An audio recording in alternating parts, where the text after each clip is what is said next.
Hi everyone, I am Aniket from University of Kalyani, studying MSc Statistics final year. We have developed a multiple linear regression model and compared with random forest model for car price prediction.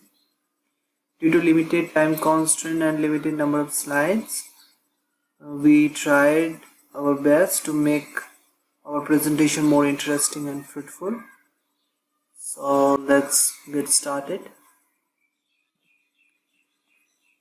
These are the modeling steps that we will be following.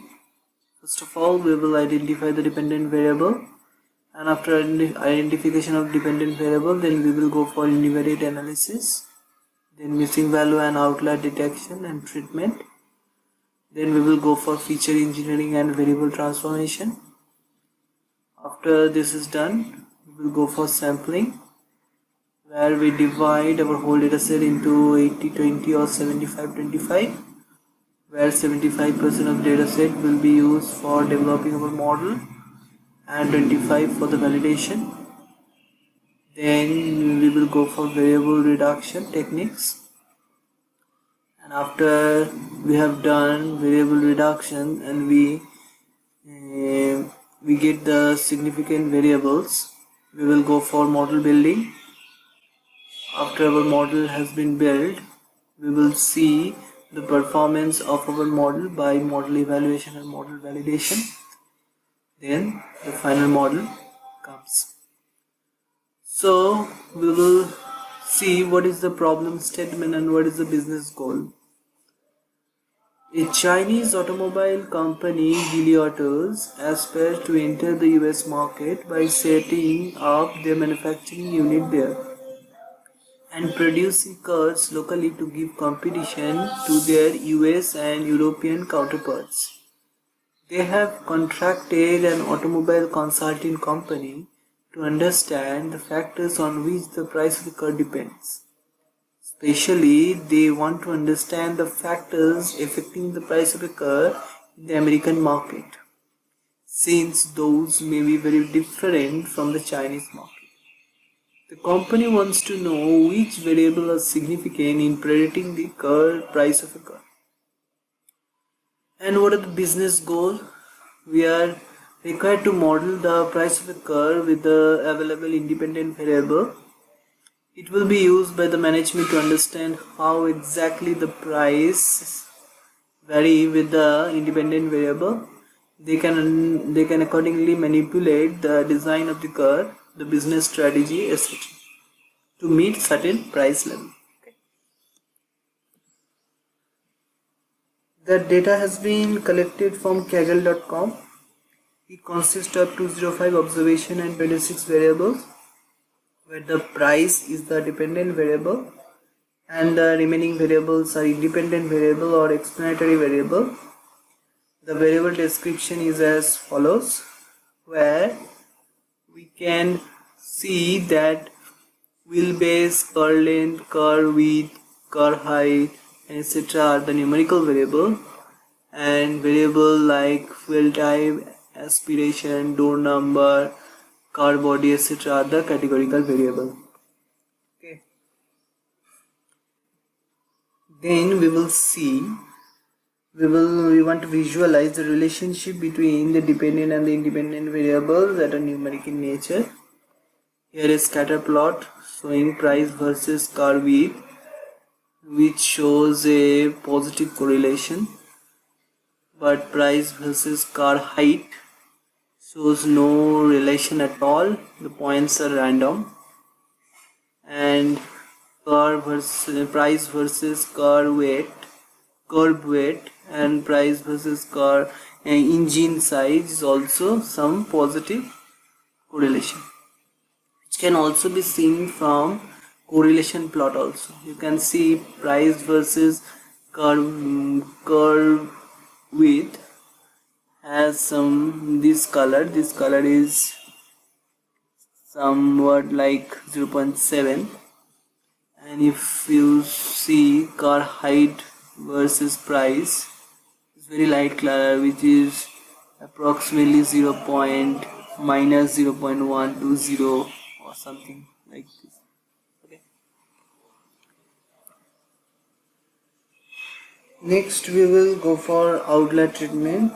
Our dataset contains no missing value, so missing value treatment is not required. For outlier treatment we use vinsorizing or vinsorization, which is transformation of statistics by limiting extreme values in the statistical data to reduce the effect of possibly spurious outlier. Basically the idea is simple. We use box plot to find the points or outliers which are above or below the whiskers. The points which are above the whiskers, these points are replaced by the maximum value of the box plot, and the points which are below the whiskers are replaced by the minimum value of the box plot. This is how the outlier treatment has been done. After treating outlier, this is the updated box plot, and these are the maximum and minimum value of the box plot. This is the formula. You can see that. Then after outlier treatment, we will go for feature engineering and variable transformation. Here the categorical variables are coded into dummy variables. That is, if we have in categories, then we are supposed to make n-1 dummies. The variable car ID is basically the serial number starting from 1 to 205, which has unique values, and car company variable has unique name for each car respectively. Both the variables are insignificant for the further analysis, so we remove them. After converting categorical variable into dummy variable, we are left with 44 variables for our further analysis. For variable reduction technique, we will use principal component analysis and factor analysis. In principal component analysis, the output is principal component, where each principal component is a linear combination of all the raw variables, and the first principal component accounts for the largest variation of our data, and the second principal component accounts for the second largest variation, and so on and so forth. But in factor analysis, we perform factor rotation, where a group of variables will go to certain factors. Factors are also called latent variable. It helps to identify the dimensions of the data, where each factor comprises of fewer variables of similar nature. Here from 44 variables we perform factor analysis, and we want to capture 75% of total variation in our data from this eigenvalue table. If we want to capture 75% of total variation of our data, then we will take 11 factors, and if we want to capture 80% of our total data, then we have to take 13 factors, right? Here we have taken 75% of total variation of our data, so we are left with 11 factors, which can also be seen from scree-plot. With these 11 factors, we build our model, and we can see that multiple R square is 0.8462. This is basically the full model, taking all the variables, and adjusted R square is 0.834.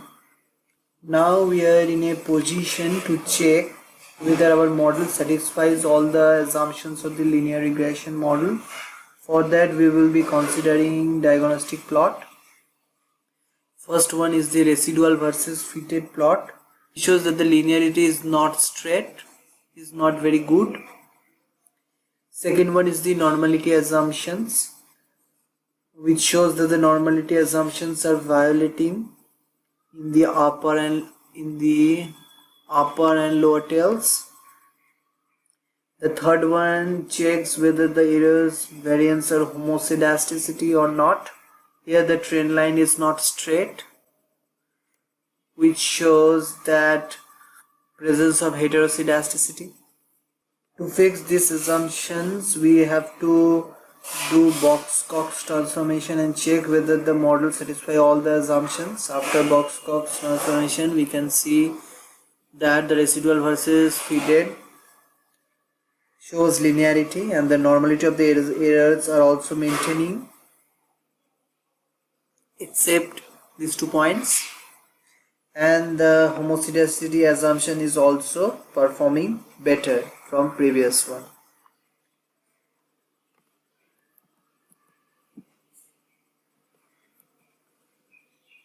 This is full model after Box-Cox transformation, and we can see multiple R square is also improved 0.8865 and adjusted is 0.877.